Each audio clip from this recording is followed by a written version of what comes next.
감히 내 주방에 돼지 구는 냄새를 풍겨. 이건 내 완벽한 예술에 대한 테러야. 저 천박한 한국 간판 당장 신고해. 악취라며 철거를 요구했던 미슐랭 3스타 셰프마저 10달러짜리 돼지 불백 맛에 굴복한 사실이 확인됐습니다. 도대체 세계 최고의 미식 도시 뉴욕에서 무슨 일이 벌어진 걸까요? 에드워드의 콧대를 꺾어버린 한국의 맛, 그 놀라운 대결이 지금 시작됩니다. 시작 전에 구독과 좋아요는 영상을 만드는데 큰 힘이 됩니다. 지금 어디에 계신지 짧게 댓글로 남겨주세요. 안녕하십니까? 제 이름은 에드워드입니다. 뉴욕의 미식가라면 제 이름을 모를 수가 없겠죠. 저는 맨해튼 한복판에 자리 잡은 레스토랑 더 로얄의 오너 셰프이자 미슐랭 별 3개를 10년째 지켜오고 있는 이 구역의 지배자입니다. 저에게 요리는 단순히 배를 불리는 행위가 아닙니다. 그것은 완벽하게 계산된 온도와 습도, 그리고 0.1g의 오차도 허용하지 않는 재료들의 조합으로 만들어지는 숭고한 예술입니다. 제 주방에는 먼지 한 톨도 허락되지 않으며 제 요리를 맛보려면 최소한 3개월 전에는 예약을 해야만 합니다. 그것이 저 에드워드가 만들어낸 완벽한 세상의 법칙이었습니다. 적어도 그 끔찍한 가게가 제 성전 맞은편에 따리를 틀기 전까지는 말입니다. 그날 아침은 여느 때와 다름없이 완벽했습니다. 저는 갓 다림질한 새하얀 조리복을 입고 창가에 서서 제 발 아래 놓인 거리를 내려다보고 있었습니다. 그런데 제 시야에 도저히 용납할 수 없는 흉물이 들어왔습니다. 이 거리에서 가장 임대료가 비싸기로 소문난 코너 자리에 공사 가림막이 거치고 있었는데 그 안에 드러난 것은 제가 기대했던 명품 편집숍이나 고급 와인 바가 아니었습니다. 눈이 시릴 정도로 촌스러운 주황색 천막이 펄럭이고 있었고 유리창에는 읽을 수도 없는 기괴한 글씨체의 간판이 걸려 있었습니다. 나중에 비서를 통해 알게 된 사실이지만 그것은 한국어로 동남사거리 원조 기사식당이라고 쓴 것이라더군요. 궁서체라는 그 붓글씨 모양은 마치 제 완벽한 캔버스에 누군가 먹물을 튀겨놓은 것만 같았습니다.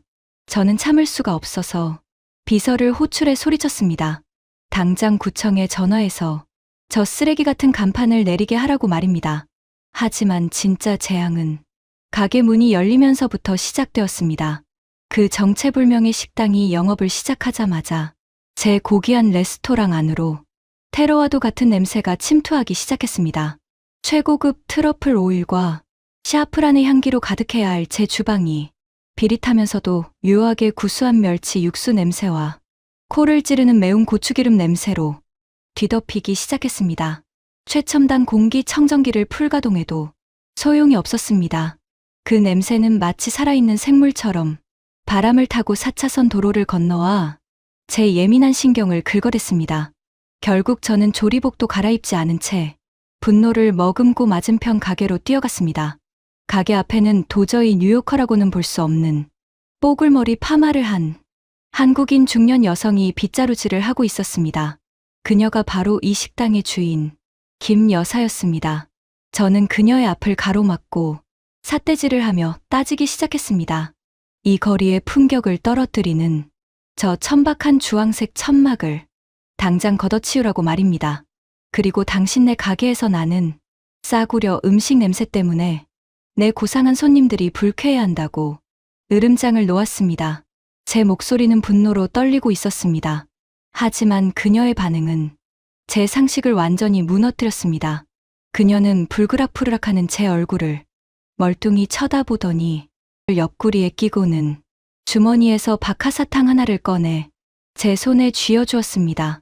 그리고는 마치 철없는 손자를 대하듯 무심하게 한마디를 던졌습니다. 밥 먹으러 왔어? 아니면 비켜. 그녀의 눈빛에는 미슐랭 셰프를 향한 존경심이나 두려움 따위는 찾아볼 수 없었습니다. 그저 배고픈 사람이라면 밥이나 먹여 보내겠다는 시골 장터 할머니 같은 태연함만이 서려 있었습니다. 저는 멍하니 서서 그녀의 뒷모습을 바라보았습니다. 그녀가 입고 있는 형형색색의 꽃무늬 바지가 뉴욕의 회색 빌딩 숲 사이에서 기이하게 나부끼고 있었습니다. 그것은 단순한 개업이 아니었습니다. 제가 평생을 바쳐 쌓아 올린 엘리트주의라는 성벽에 대한 전면전 선포였습니다. 저는 손에 쥐어진 박하사탕을 바닥에 내동댕이 치며 다짐했습니다. 저 근본 없는 가게가 일주일 안에 문을 닫게 만들겠노라고 말입니다. 하지만 그때의 저는 몰랐습니다. 그 지독한 냄새가 사실은 사람들의 잊혀진 허기를 자극하는 마법의 향기였다는 것을 말입니다. 일주일이라는 시간이 지옥처럼 흘러갔습니다. 저는 제 예언이 적중하여 그 촌스러운 식당이 망하기만을 손꼽아 기다렸습니다. 제가 파는 요리는 한 접시에 $200가 넘는 예술품이었고 저 건너편에서 파는 것은 고작 $10짜리 노동자의 밥이었으니까요. 하지만 현실은 제 기대와 정반대로 잔인하게 흘러갔습니다. 금요일 저녁은 더 로얄이 일주일 중 가장 빛나는 시간이어야 했습니다. 평소 같으면 한 달 전부터 예약이 꽉 차 있어야 했고 입구에는 턱시도를 입은 신사들과 드레스를 입은 숙녀들이 줄을 지어 서 있어야 했습니다. 하지만 오늘 제 레스토랑의 예약 장부는 믿을 수 없을 만큼 하얗게 비어 있었습니다. 오후부터 취소 전화가 빗발치더니 급기야 저녁 피크타임인데도 홀의 절반이 텅 비어버리는 초유의 사태가 발생한 것입니다. 할 일이 없어진 웨이터들은 닦았던 와인잔을 다시 닦으며 제 눈치만 살피고 있었습니다. 반면 통유리 창 너머로 보이는 맞은편 풍경은 가히 충격적이었습니다. 아침 7시부터 사람들이 모여들기 시작하더니 점심시간이 훌쩍 지난 지금까지도 줄이 줄어들기는커녕 골목 모퉁이를 돌아설 만큼 길게 늘어져 있었습니다. 더 놀라운 것은 그 줄에 서 있는 사람들의 면면이었습니다. 힙합을 즐겨 듣는 브루클린의 힙스터들부터 시작해서 유모차를 끈 인근 주민들, 그리고 월스트리트의 넥타이 부대까지 인종과 계층을 초월한 다양한 사람들이 섞여 있었습니다. 그들은 마치 무언가에 홀린 사람들처럼 얌전히 자신의 차례를 기다리고 있었습니다. 저는 이 기이한 현상을 도저히 이해할 수 없었습니다. 미슐랭 스타 셰프의 계산된 요리보다 정체불명의 한국 밥집이 더 인기가 많다니 이것은 뉴욕 요식업계의 질서가 무너지는 소리나 다름없었습니다. 그때 제 눈에 믿기 힘든 광경이 포착되었습니다. 줄의 중간쯤에 너무나도 익숙한 얼굴이 보였습니다. 그는 바로 월스트리트의 금융거물이자 제 레스토랑에 20년 넘게 단골로 드나들던 로버트였습니다. 로버트는 평소 최고급 이탈리아산 슈트를 입고 운전기사가 열어주는 문으로만 다니는 사람이었습니다. 그런 그가 지금 길바닥에 쭈그리고 앉아 스마트폰을 들여다보며 하염없이 순서를 기다리고 있었습니다. 저는 제 눈을 비비고 다시 확인했습니다. 분명 로버트였습니다. 배신감이 쓰나미처럼 밀려왔습니다. 제 예술적인 스테이크와 빈티지 와인을 찬양하던 그가 고작 돼지고기 굽는 냄새에 이끌려 저런 수모를 겪고 있다니 참을 수가 없었습니다. 저는 주방 뒷문으로 빠져나와 책 넓은 모자를 푹 눌러쓰고 로버트의 등 뒤로 조용히 접근했습니다. 가까이 다가가자 로버트가 누군가와 통화하는 목소리가 들렸습니다. 로버트는 흥분한 목소리로 지금 30분째 기다리고 있는데 냄새만 맡아도 미칠 것 같다고 말하고 있었습니다. 그리고는 제 레스토랑 음식은 너무 점잖아서 먹고 나면 배가 허전한데 저 집 음식은 영혼까지 채워주는 기분이라고 덧붙였습니다. 그 말을 듣는 순간 제 머릿속에서 무언가가 툭 하고 끊어지는 소리가 들렸습니다. 30년간 쌓아온 제 요리 철학이 송두리째 부정당하는 기분이었습니다. 영혼을 채운다니 그것도 저런 싸구려 백반집에서 말입니다. 저는 로버트의 어깨를 잡아 돌려 따지고 싶었지만 멈칫했습니다.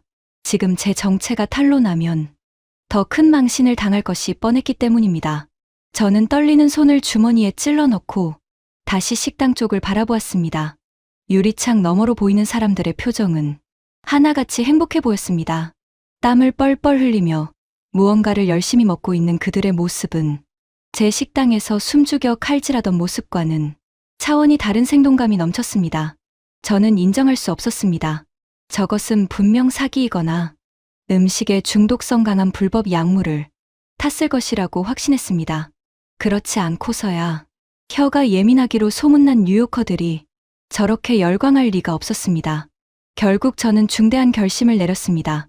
적을 알고 나를 알아야 한다고 했습니다. 도대체 저 식당이 무슨 짓을 벌이고 있는지 제가 직접 확인해야만 했습니다.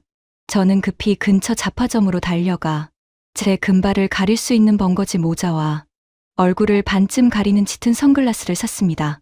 그리고 아무도 알아보지 못하게 목도리로 얼굴을 칭칭 감은 뒤 그 긴 줄의 맨 끝에 섰습니다. 태어나서 처음으로 밥을 먹기 위해 줄을 서보는 순간이었습니다.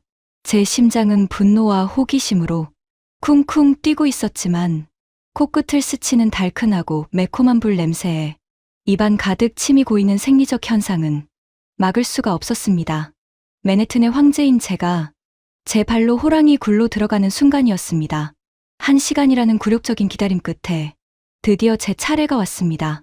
문이 열리고 식당 안으로 발을 들이는 순간 저는 마치 시공간을 초월하는 웜홀을 통과한 듯한 착각에 빠졌습니다. 문 밖은 2025년의 최첨단 뉴욕이었지만 문 안쪽은 1988년 서울의 어느 낡은 골목 식당 그 자체였기 때문입니다. 가장 먼저 제 시각을 테러한 것은 인테리어였습니다. 우아한 간접 조명 대신 형광등이 수술실처럼 날카롭게 빛나고 있었고 벽에는 촌스러운 꽃무늬 벽지가 발라져 있었습니다. 한쪽 벽면에는 숫자가 큼지막하게 적힌 찢어 쓰는 달력이 걸려 있었는데 오늘은 빨간색 동그라미가 쳐져 있었습니다. 그 옆에는 선이 누렇게 변색된 낡은 선풍기가 덜덜거리며 돌아가고 있었는데 그 소음마저 저에게는 낯설기만 했습니다. 앞권은 카운터 위에 놓인 뚱뚱한 브라운관 텔레비전이었습니다. 고화질 평면 TV가 상용화된 지가 언젠데 저런 박물관에나 있을 법한 물건이 현역으로 작동하고 있다는 게 믿기지 않았습니다. 화면에서는 한국의 노래자랑 프로그램이 나오고 있었고 촌스러운 반짝이 의상을 입은 가수가 구성진 노래를 부르고 있었습니다. 식당 안의 모든 것이 세련됨과는 거리가 멀었습니다. 저는 선글라스 너머로 이 기이한 풍경을 훑어보며 속으로 코웃음을 쳤습니다. 이런 싸구려 인테리어로 미슐랭을 이겼다는 사실이 도무지 믿기지 않았습니다. 이것은 뉴욕의 수치이자 미식에 대한 모독이라고 생각했습니다. 그때 주방에서 우렁찬 목소리가 들려왔습니다. 하얀 셔츠에 검은 조끼를 입은 웨이터가 아니라 펑퍼짐한 앞치마를 두른 중년 여성이 저에게 다가왔습니다. 그녀는 저를 보자마자 환하게 웃으며 어서 오세요라고 외쳤습니다. 그녀의 목소리는 제 레스토랑의 고요함을 깨뜨리는 소음 공해처럼 느껴졌지만 이상하게도 거슬리지 않았습니다. 그녀는 자리를 안내하며 저에게 무언가를 건넸습니다. 그것은 물티슈가 아니었습니다. 김이 모락모락 나는 따뜻한 흰색 물수건이었습니다. 저는 엉겁결에 그것을 받아들었습니다. 손에 닿는 따뜻하고 축축한 감촉이 묘한 안정감을 주었습니다. 일회용품이 난무하는 뉴욕에서 이렇게 직접 삶아 빤 물수건을 내주는 곳은 본 적이 없었습니다. 자리에 앉자마자 그녀는 플라스틱 물통과 스테인리스 컵을 내려놓았습니다. 투명한 생수나 탄산수가 아니었습니다. 컵에 따른 물은 누런 빛깔을 띠고 있었습니다. 저는 의심스러운 눈초리로 냄새를 맡아보았습니다. 구수한 곡물 향이 났습니다. 한 모금 조심스럽게 마셔보니 그것은 보리차였습니다. 차가우면서도 구수한 그 맛이 긴장했던 제 위장을 부드럽게 감싸 안았습니다. 맹물도 아니고 돈을 받는 음료수도 아닌 정성 들여 끓인 차를 기본물로 내주다니 이해할 수 없는 계산법이었습니다. 제 레스토랑에서는 물 한 병에도 $10를 받는데 말입니다. 주변을 둘러보니 사람들은 모두 행복한 표정으로 밥을 먹고 있었습니다. 넥타이를 풀어헤친 직장인도 힙한 모자를 쓴 청년도 모두가 약속이나 한 듯이 고개를 쳐박고 숟가락을 바쁘게 움직이고 있었습니다. 그들의 모습은 식사를 한다기보다는 마치 전투를 치르는 것처럼 보였습니다. 그 열기와 소음 그리고 냄새가 뒤섞여 만들어내는 에너지는 제가 추구하던 절제된 미학과는 정반대의 것이었습니다. 하지만 인정할 수밖에 없었습니다. 이 공간에는 사람을 무장해제시키는 묘한 힘이 있었습니다. 저는 선글라스를 살짝 고쳤으며 메뉴판을 찾았습니다. 하지만 메뉴판 따위는 없었습니다. 벽에 붙은 종이에 단 하나의 메뉴만이 적혀 있었을 뿐입니다. 돼지 불백 정식, 선택의 여지조차 주지 않는 이 배짱에 저는 다시 한번 혀를 내둘렀습니다. 과연 이 단일 메뉴가 제 미각을 만족시킬 수 있을지 두고 볼 일이었습니다. 주문을 마친 지 불과 5분도 지나지 않았을 때였습니다. 주방 쪽에서 우당탕거리는 요란한 소리가 들리더니 이내 저에게 다가오는 거대한 그림자가 있었습니다. 저는 깜짝 놀라 의자 뒤로 물러설 뻔했습니다. 그 뽀글머리 파마를 한 김 여사가 커다란 꽃무늬가 그려진 지름이 1m는 되어 보이는 둥근 은쟁반을 마치 서커스 고개사처럼 머리에 이고 나타났기 때문입니다. 그녀의 목은 깁스라도 한 것처럼 꼿꼿했고 그 무거운 쟁반은 마치 신체의 일부인 양 흔들림이 없었습니다. 그녀는 제 테이블 앞에 딱 멈춰 서더니 그 무시무시한 쟁반을 한 손으로 잡고 다른 한 손으로 테이블을 탁 치며 공간을 확보했습니다. 그리고는 기합 소리와 함께 그 은쟁반을 통째로 제 테이블 위에 쾅 하고 내려놓았습니다. 보통의 레스토랑이라면 웨이터가 하얀 장갑을 끼고 소리 없이 접시를 하나씩 내려놓으며 음식에 대한 설명을 곁들이는 것이 상식입니다. 하지만 이곳은 달랐습니다. 그녀는 쟁반을 내려놓자마자 쿨하게 등을 돌려 다른 테이블을 향해 소리치며 사라졌습니다.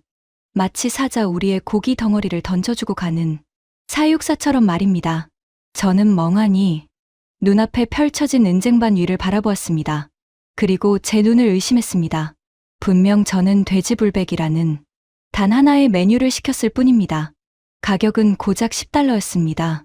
그런데 쟁반 위에는 아직 뚜껑도 열지 않은 메인 요리를 제외하고도 무려 7가지나 되는 접시가 빈틈없이 깔려 있었습니다. 이것은 단순한 식사가 아니었습니다. 마치 조선시대 왕이 받았다는 수라상을 뉴욕 한복판에서 마주한 기분이었습니다. 저는 떨리는 손으로 반찬들을 하나씩 훑어보았습니다. 가장 먼저 눈에 들어온 것은 새빨간 양념에 버무려진 배추김치였습니다. 아직 익지 않은 듯 배추의 흰 줄기가 살아있는 겉절이었는데 매콤하고 알싸한 마늘향이 코를 톡 쏘았습니다. 그 옆에는 고소한 참기름 냄새가 진동하는 시금치 나물이 초록빛을 뽐내며 소복이 쌓여 있었습니다. 그뿐만이 아니었습니다. 간장에 조려 윤기가 자르르 흐르는 어묵볶음, 아삭해 보이는 하얀 콩나물 무침, 빨간 양념을 뒤집어 쓴 도라지 무침, 그리고 잔칫날에나 먹는다는 잡채까지 도저히 1인분이라고는 믿을 수 없는 양이었습니다. 순간 제 머릿속에 비상 경고등이 요란하게 울려 퍼졌습니다. 이것은 함정이 분명했습니다. 철저한 자본주의 사회인 미국에서 식당은 자선단체가 아닙니다. 빵 한 조각을 추가해도 $2, 피클을 더 달라고 해도 $1를 받는 것이 이곳의 상식입니다. 그런데 시키지도 않은 사이드 메뉴를 이렇게나 많이, 그것도 산더미처럼 쌓아서 깔아준다는 것은 분명 나중에 영수증에 사이드 디쉬 요금이라는 명목으로 엄청난 금액을 청구하려는 비열한 상술임이 틀림없었습니다. 저는 지갑을 꽉 움켜쥐며 절대 속지 않겠다고 다짐했습니다. 그때였습니다. 바로 옆 테이블에 앉아있던 덩치 큰 흑인 청년이 빈 접시를 흔들며 우렁차게 소리쳤습니다. 이모, 여기 밥이랑 반찬 좀 더 주세요. 저는 숨을 죽이고 그 광경을 지켜보았습니다. 분명 종업원이 계산서를 들고 와서 추가 요금에 대해 안내할 것이라 생각했습니다. 하지만 주방에서 뛰어나온 김 여사의 반응은 제 예상을 산산조각 냈습니다. 그녀는 밥통에서 갚아낸 김이 모락모락 나는 흰 쌀밥을 고봉으로 쌓아서 가져왔습니다. 그리고 반찬이 가득 담긴 접시들을 청년의 테이블에 툭툭 던지듯 내려놓았습니다. 계산서 따위는 없었습니다. 돈을 요구하는 기색조차 없었습니다. 심지어 그녀는 청년의 등짝을 찰싹 때리며 많이 먹고 힘내라고 한국말로 덕담까지 건네는 것이었습니다. 청년은 입안 가득 밥을 물고 행복한 표정으로 엄지를 치켜 세웠습니다. 제 뇌의 회로가 완전히 정지해버렸습니다. 돈을 받지 않는다고, 무한으로 리필을 해준다고, 이건 경제학 교과서를 찢어버리는 행위였습니다. 원가 계산은 하는 것인가? 저 많은 반찬을 만드는 인건비는 도대체 어떻게 감당하는 것인가? 제가 미슐랭 레스토랑에서 허브잎 하나를 올릴 때마다 원가를 0.1센트 단위까지 계산하던 그 치열함이 이 촌스러운 은쟁반 위에서는 아무런 의미가 없었습니다. 도저히 이해할 수 없는 한국식 계산법 앞에서 저는 혼란스러움을 감출 수 없었습니다. 이 투박한 은쟁반 위에 제가 평생을 믿어왔던 자본주의의 원칙이 무참히 무너져 내리고 있었습니다. 혼란스러운 제 마음을 비웃기라도 하듯 드디어 은쟁반 한가운데 자리 잡은 메인 요리의 뚜껑이 열렸습니다. 투박하기 짝이 없는 누런 스테인리스 접시 위에서 뜨거운 김이 화산처럼 뿜어져 나오고 있었습니다. 그것이 바로 이 식당의 유일한 메뉴인 돼지불백이었습니다. 솔직히 고백하자면 첫인상은 실망 그 자체였습니다. 플레이팅이라고는 찾아볼 수 없었습니다. 접시 가장자리에는 양념이 튀어 굳은 자국이 그대로 남아 있었고 고기는 일정한 크기로 썰리지 않아 어떤 것은 크고 어떤 것은 작아 제각각이었습니다. 파나 양파 같은 채소들도 거칠게 썰려 아무렇게나 섞여 있었습니다. 제 주방이었다면 수셰프를 당장 해고하고 접시를 쓰레기통으로 던져버렸을 비주얼이었습니다. 하지만 그 실망감은 오래가지 못했습니다. 하얀 김과 함께 피어오른 냄새가 제 코끝에 닿는 순간 저의 오만한 평가는 산산조각이 났습니다. 그것은 단순히 고기 굽는 냄새가 아니었습니다. 강렬한 불이 고기의 지방을 태우며 만들어낸 가장 원초적이고 폭력적인 향기였습니다. 마치 인류가 동굴에서 처음 불을 발견하고 고기를 구웠을 때 느꼈을 법한 DNA 깊은 곳에 각인된 식욕을 사정없이 자극하는 냄새였습니다.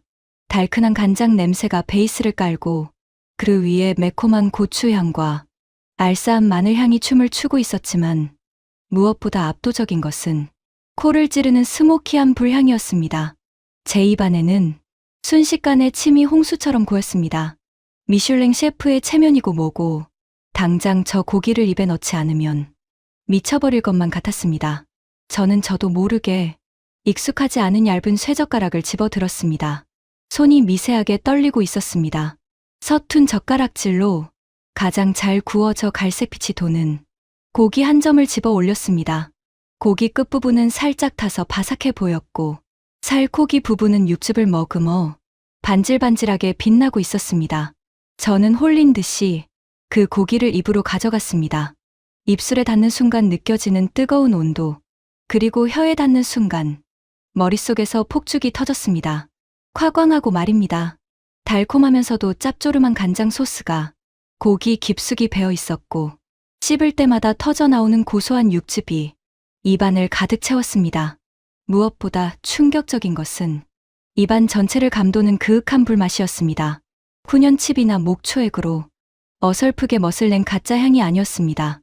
이것은 진짜 센 불과 고기가 정면으로 충돌하여 만들어낸 거칠지만 진실된 야생의 맛이었습니다. 저의 예민한 미슐랭 혀가 습관적으로 이 맛을 분석하려고 애를 썼습니다. 캐러멜라이징된 설탕의 단맛, 마이야르 반응이 일어난 단백질의 감칠맛, 그리고 잡내를 잡기 위해 넣은 생강과 후추의 킥. 하지만 그런 분석 따위는 아무런 의미가 없었습니다. 이 요리는 머리로 이해하고 분석하는 것이 아니라 오로지 혀와 몸으로 받아들이는 것이었기 때문입니다. 분석할 시간에 한 점이라도 더 먹어야 한다는 본능만이 저를 지배했습니다. 저는 젓가락을 든 손을 멈출 수가 없었습니다. 이번에는 하얀 쌀밥을 숟가락으로 크게 떠서 그 위에 고기 한 점을 얹었습니다. 그리고 입을 크게 벌려 한 입에 밀어 넣었습니다. 담백하고 따뜻한 탄수화물이 기름지고 짭짤한 단백질을 감싸 안자 맛의 밸런스는 완벽을 넘어섰습니다. 제가 그토록 추구하던 분자 요리의 복잡한 레이어가 이 투박한 고기 한 점과 쌀밥 앞에서 비웃음 당하는 기분이었습니다. 저는 체면도 잊은 채 허겁지겁 숟가락과 젓가락을 번갈아 놀리기 시작했습니다. 제가 정신없이 고기와 밥을 입안으로 밀어넣고 있을 때였습니다. 누군가 제 팔꿈치를 툭툭 쳤습니다. 깜짝 놀라 고개를 돌려보니 바로 옆 테이블에 앉아있던 한국인 아저씨가 서 있었습니다. 그는 낡은 가죽 점퍼를 입고 있었고 햇볕에 그을린 얼굴을 하고 있었는데 아마도 택시 운전사 같았습니다. 그는 혀를 쯧쯧 차며 안타깝다는 표정으로 저를 쳐다보았습니다. 그리고는 서툰 영어와 손짓발짓을 섞어가며 저에게 훈수를 두기 시작했습니다. 헤이, 그렇게 고기만 먹는 거 아니야. 이걸 보라고. 이게 진짜야. 그는 자신의 왼손 바닥 위에 물기가 맺혀 싱싱해 보이는 상추 한 장을 넓게 펼쳤습니다. 마치 건축가가 건물을 지을 대지를 다지는 것처럼 신중하고 경건한 태도였습니다. 그리고는 오른손으로 김이 나는 밥을 한 숟가락 떠서 상추의 한가운데에 올렸습니다. 그 다음은 고기 차례였습니다. 그는 젓가락으로 가장 크고 잘 구워진 고기 2점을 집어 밥 위에 탑처럼 쌓았습니다. 여기서 끝이 아니었습니다. 그는 쟁반 구석에 있던 붉은색이 도는 된장 같은 소스를 젓가락 끝으로 푹 찍어 고기 위에 발랐습니다. 그것이 쌈장이라는 것은 나중에 알았습니다. 그리고 마지막으로 얇게 썬 생마늘 한 조각을 집어 활용점정처럼 맨 꼭대기에 올렸습니다. 그것은 마치 작지만 완벽한 균형을 이룬 하나의 건축물을 쌓아 올리는 과정처럼 보였습니다. 그는 상추의 양옆을 오므려 내용물이 밖으로 나오지 않게 동그랗게 감쌌습니다. 그리고는 입을 하마처럼 크게 벌려 그 커다란 덩어리를 한 입에 밀어 넣었습니다. 볼이 터질 듯 빵빵해졌지만 그는 개의치 않고 눈을 감은 채 천천히 우물거렸습니다. 그의 얼굴에는 세상을 다 가진 듯한 만족감이 가득 차올랐습니다. 그는 꿀꺽하고 목넘김을 한 뒤 저에게도 해보라는 듯 자신의 상추 바구니를 제 쪽으로 쓱 밀어주었습니다. 저는 잠시 망설였습니다. 손으로 음식을 만져서 먹다니 포크와 나이프만을 사용하는 고급 다이닝에서는 상상도 할 수 없는 야만적인 행위였습니다. 위생은 괜찮은 것인지 손의 냄새가 배지는 않을지 걱정이 앞섰습니다. 하지만 이미 제 이성은 마비된 지 오래였습니다. 아저씨가 보여준 그 황홀한 표정이 제 호기심을 자극했습니다. 저는 떨리는 손으로 차가운 물방울이 맺힌 상추 한 장을 집어 손바닥에 올렸습니다. 상추는 생각보다 부드럽고 시원했습니다. 아저씨가 보여준 대로 재료들을 하나씩 쌓아 올리기 시작했습니다. 상추라는 푸른 대지 위에 하얀 쌀밥과 갈색 고기라는 기둥을 세우고 쌈장과 마늘이라는 지붕을 덮었습니다. 손끝에서 느껴지는 차가움과 뜨거움의 대비가 기분 좋았습니다. 이것은 단순한 식사가 아니었습니다. 제가 직접 맛을 설계하고 조립하는 창조의 과정이었습니다. 드디어 완성된 쌈을 들고 저는 심호흡을 한번 했습니다. 그리고 눈을 질끈 감고 체면이고 뭐고 다 잊은 채 입을 최대한 크게 벌려 그 커다란 쌈을 밀어 넣었습니다. 씹는 순간 제 입안에서 새로운 우주가 폭발했습니다. 가장 먼저 차가운 상추가 아삭하고 터지면서 뜨거운 고기에 열기를 식혀주었고 그 사이로 밥알이 흩어지며 춤을 추었습니다. 자칫 느끼할 수 있는 고기의 기름진 맛을 짭짤하고 구수한 쌈장이 완벽하게 잡아주었습니다. 그리고 씹을수록 다양한 맛들이 섞이며 제3의 맛, 제4의 맛을 만들어냈습니다. 하지만 하이라이트는 따로 있었습니다. 마지막 순간 생마늘이 어금니 사이에서 으깨지며 알싸한 향을 폭발시켰습니다. 그 매운맛이 코끝을 찡하게 만들며 입안의 모든 맛을 하나로 강력하게 묶어주었습니다. 완벽했습니다. 제가 그동안 접시 위에서 핀셋으로 재료를 0.1mm 단위로 배치하며 만들려 했던 조화가 이곳에서는 손님 스스로의 손과 입안에서 너무나도 쉽고 자연스럽게 완성되고 있었습니다. 이것은 셰프가 일방적으로 권위를 가지고 제공하는 수동적인 예술이 아니었습니다. 먹는 사람이 직접 참여하여 자신의 취향대로 맛을 완성하는 진정한 의미의 참여형 예술이었습니다. 저는 충격에 휩싸여 입안 가득 쌈을 문 채로 멍하니 천장을 바라보았습니다. 천장에서 돌아가는 저 낡은 선풍기 소리가 마치 저를 비웃는 환청처럼 들렸습니다. 너는 그동안 무엇을 요리해 온 거니? 진짜 맛이 무엇인지 알기는 하니? 제 50년 요리 인생과 미슐랭 별 3개의 자부심이 이 상추 한 장 안에서 무참히 부정당하고 있었습니다. 하지만 이상하게도 그 패배감이 너무나도 달콤하고 황홀해서 눈물이 날 것만 같았습니다. 정신을 차려보니 제 눈앞에는 참혹하면서도 아름다운 광경이 펼쳐져 있었습니다. 은쟁반 위에 놓여있던 그 많던 접시들이 마치 태풍이 휩쓸고 간 것처럼 깨끗하게 비워져 있었기 때문입니다. 돼지 불백이 담겨 있던 스테인리스 접시에는 양념 자국만이 붓질처럼 남아 있었고 산처럼 쌓여있던 고봉밥은 흔적도 없이 사라졌습니다. 7가지 반찬 접시들도 마찬가지였습니다. 심지어 저는 김치 국물까지 남김없이 떠먹어 그릇 바닥이 하얗게 드러나 있었습니다. 제 위장은 터질 듯이 불러왔지만 그것은 불쾌한 포만감이 아니었습니다. 마치 따뜻한 온돌방 아랫목에 누워있는 듯한 노곤하고 기분 좋은 묵직함이었습니다. 저는 냅킨으로 입가를 닦으며 깊은 숨을 내쉬었습니다. 50년 평생 이렇게 전투적이고도 만족스러운 식사는 처음이었습니다.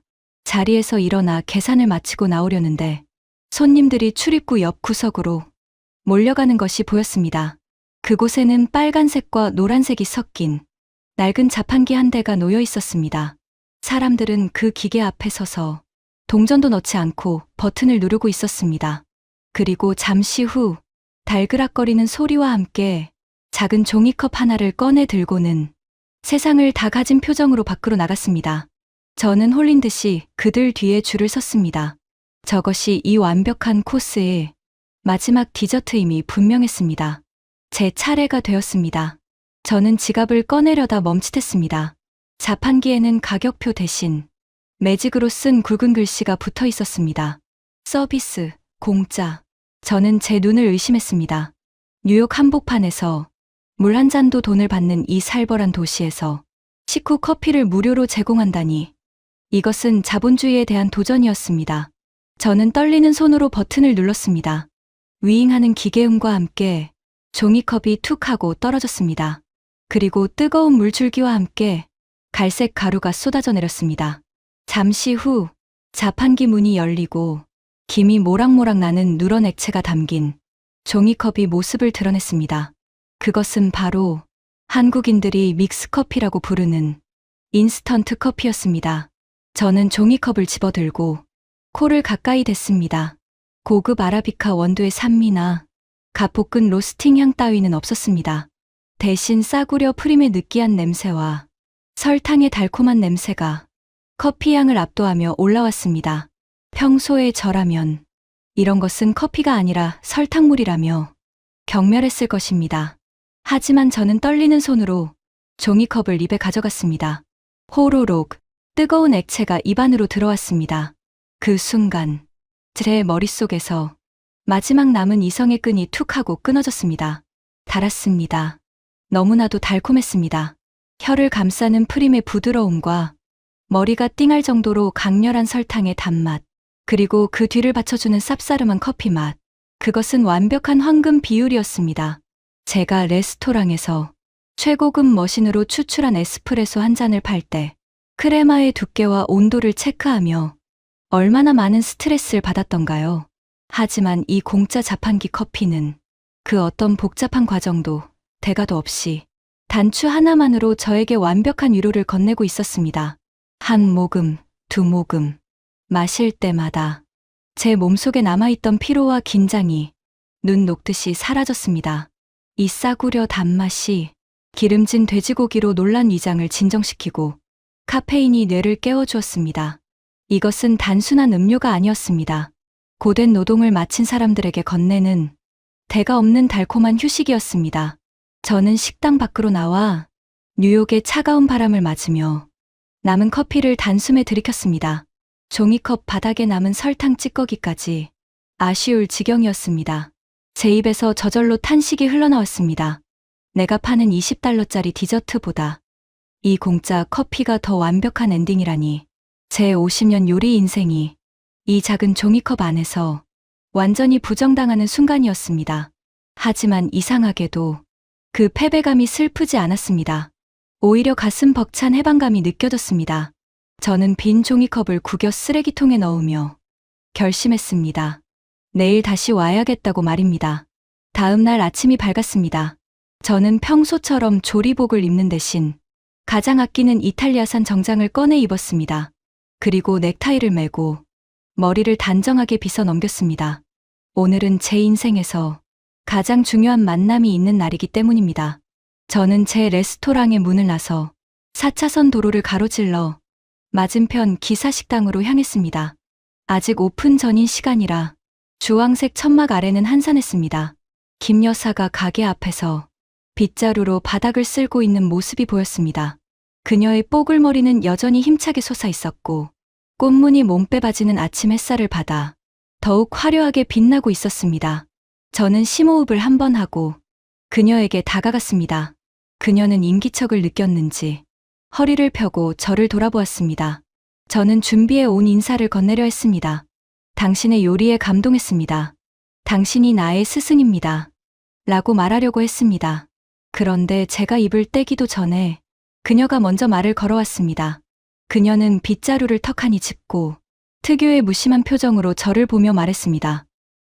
또 왔네. 저는 순간 망치로 머리를 얻어맞은 듯 멍해졌습니다.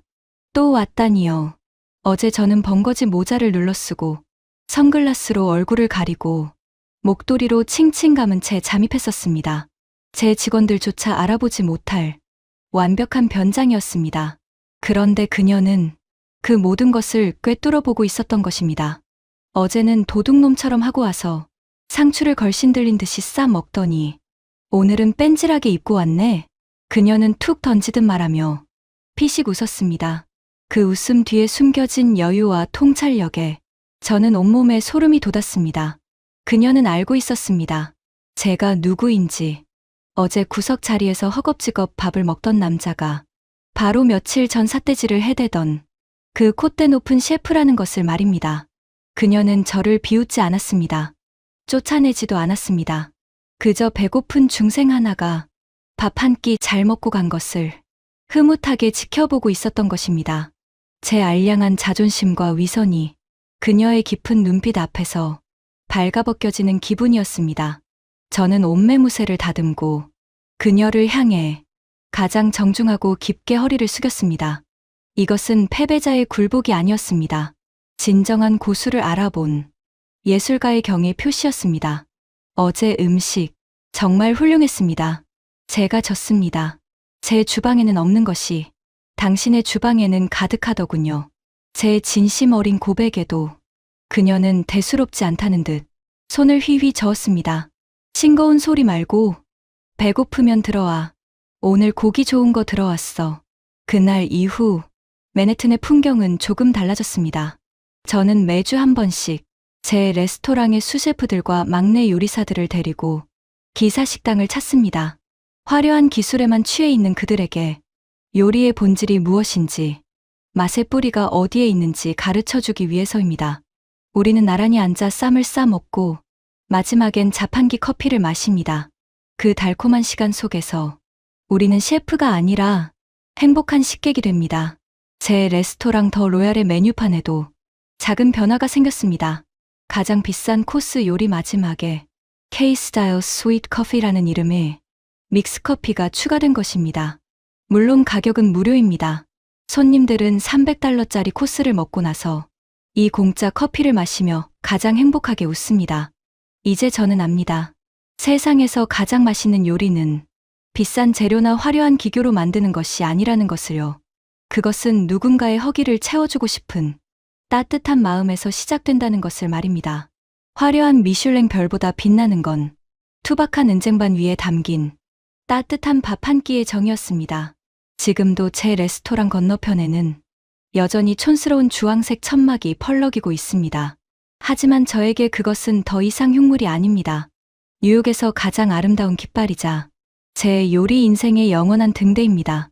오늘도 저는 그 등대를 바라보며 자판기 커피 한 잔을 뽑아듭니다. 달콤하고 쌉싸름한 인생의 맛을 음미하면서 말입니다.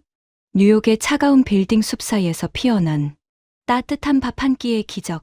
그것은 단순히 맛있는 음식이 아니었습니다. 지친 사람들을 위로하고 안아주는 어머니의 품 같은 정이었습니다. 세계 최고의 셰프 에드워드가 무릎을 꿇고 배운 것은 화려한 기술이나 비싼 재료가 아니었습니다. 투박한 은쟁반 위에 담긴 사람을 향한 진심이었습니다. 가장 한국적인 것이 가장 세계적인 것이라는 말처럼 우리의 평범한 밥상이 세계인의 마음을 울리고 있습니다. 오늘 하루 치열하게 살아낸 여러분에게도 이 따뜻한 이야기 한 그릇이 작은 위로가 되었기를 바랍니다. 지금 여러분의 마음속에는 어떤 음식이 떠오르시나요? 댓글로 여러분의 추억을 공유해 주세요. 영상이 마음에 드셨다면 구독과 좋아요 부탁드립니다. 지금까지 감동훈훈이었습니다. 시청해 주셔서 감사합니다.